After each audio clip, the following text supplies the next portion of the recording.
Hey friends and neighbors, it is Josh coming to you this week with the Tarot Snapshot. I wasn't able to get it out on Sunday because Isaac and I were in Connecticut. We had a couple of shows after our family Thanksgiving. I was in Cromwell, Connecticut and in Hamden, Connecticut. And if you were at either one of those shows, either one of those events, I cannot thank you for being there. It is all about the crowd and the energy that they bring. And I had a fantastic time, and I hope anybody that was there had a fantastic time as well. Now, the Tarot Snapshot. It's supposed to be fun. And sometimes the messages that tarot bring to us, not always fun. Tarot, there's no bad cards in the tarot deck. I think tarot is an extension of nature in the way that nature and tarot, well, they both push us toward balance. Even some of the most commonly known, the Devil and the Tower and the Ten of Swords, all of those cards that some people might freak out about a little bit. Well, they're supposed to bring us, to balance.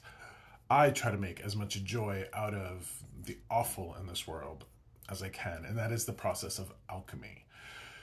That's what I do at my events. If you've ever gone to my events, then especially over the course of this year, my events have turned into a blast. I try to have as much fun as possible. We're talking to the dead. We are sitting with death and dying and disease and pain and grief. And what do we do with those things? As much as we can, as possible, we turn those into joy and love and laughter. When and how we can. When I was in Keene, New Hampshire, a couple of weeks ago, I had the most amazing belly laugh. There was a gentleman in the crowd that I got pulled to, and he was hard of hearing. And I asked him, because I was kind of getting the message that he was getting dizzy or he had vertigo. So I asked him, I said, hey, do you have vertigo? And he looks right at me and goes, no, I'm a Capricorn. And I lost it. The crowd lost it because he thought I was asking him if he was a Virgo. And he heard, I was asking him if he had vertigo. He thought Virgo. And it was amazing. It was so funny. And I'm not sure if he'll ever see this or his wife will see this, but I thank you both for being there. And I thank everybody for coming to my events. December, I've got a few events. Yes, kind of locally. January, February, March, April, all of next year, we are looking to hit the road. So if you have any places, any towns, any areas that you think I should visit to bring this mad road show that I am to those areas, please let me know. Now, the Tarot Snapshot is a quick 3-card spread. If you use tarot cards, oracle cards, runes, whatever sort of divination system you use, you can kind of replicate this. And the first card is going to represent us.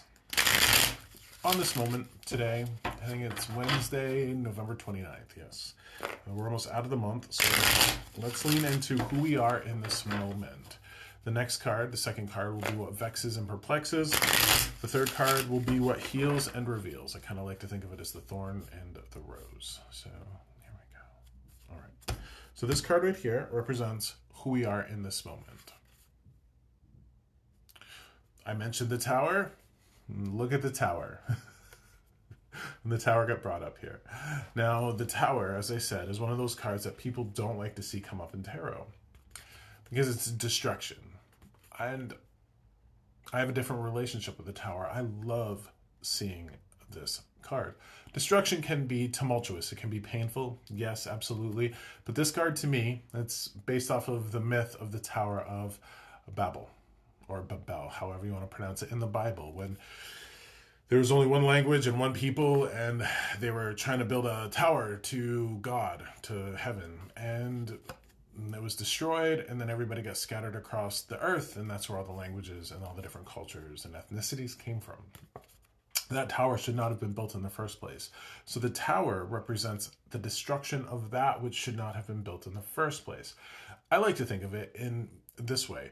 We are all given conditionings, programs that shouldn't have been given to us as we're growing up. Traumas, pains in our family, in our area, in our community, and globally, locally.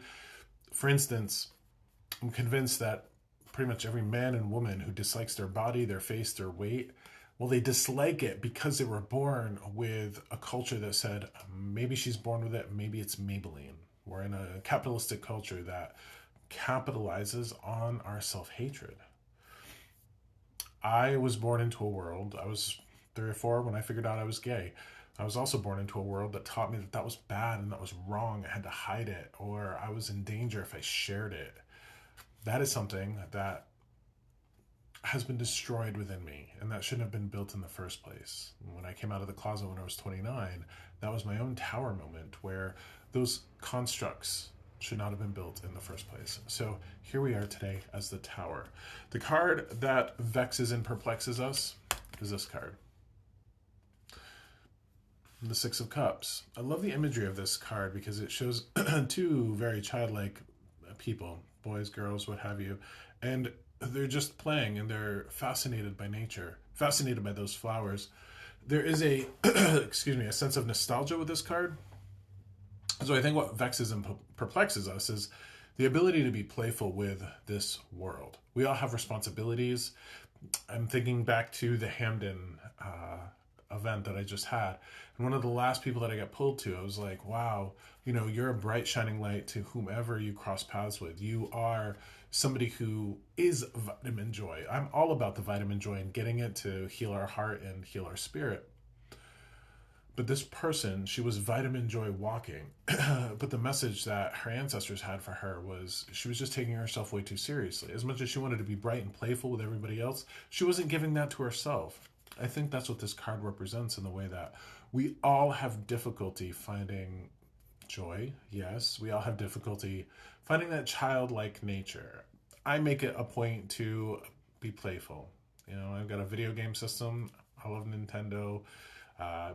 Play it every once in a while, but one of the fun things that my husband and I like to do is play a little Mario. And that's kind of leaning into the childlike nature of the spirit that we were born into this world with. And that's its own form of vitamin joy. And we have to be okay with that. We have to be okay with that. So I can see this vexing and perplexing all of us. The next card that heals and reveals, death. Now, another card, another big card. The Tower is a major arcana card. The Death card is a major arcana card too. I love this. What a fitting story this plays out to be. This is transformation. It's not physical death. It's hardly ever physical death. And especially in this position of healing and revealing, the Death card, wow. Think of this card as representing the energy of the caterpillar cocooning itself to become the moth. Great transformation. Astrologically, I'm thinking about something called the Saturn return, you know, where parts of us will die and then be born again. How can we walk into our lives being playful, being energetic, being joyful? The more we do that, the more we're going to balance out the grief and the pain and the heartache and the turmoil that we're all inevitably going to face. We have to make a valiant effort. Or if we survive on a constant, steady diet of grief and pain and turmoil, we become jaded and bitter and angry. And we are not here to spend our one precious life being jaded, bitter, or angry. So think about those things inside of you that need the tower moment. Think about those things inside of you that need to die, that need to be born again, that need to be transformed. How do we do that? Well, big doses of vitamin joy. Think about what a vacation provides for us. You know, like, oh, I need a vacation. Oh, I need a vacation. Well, when you go on vacation, you come back from it, you've kind of gone through a death moment where you've transformed and become something better. There's a lot of different ways to do this. You know, you can actually seek out a spiritual practitioner for ritual ceremony. You can go to an arcade. You can get a tattoo. There's a whole lot of ways that we can be born again. And we must be born again into a joyful, loving self, because that's what we're here for. So that's our tarot snapshot. Thank you so much. I'll see you on Sunday, and make sure you have a wonderful last few days of November. Thank you for being here.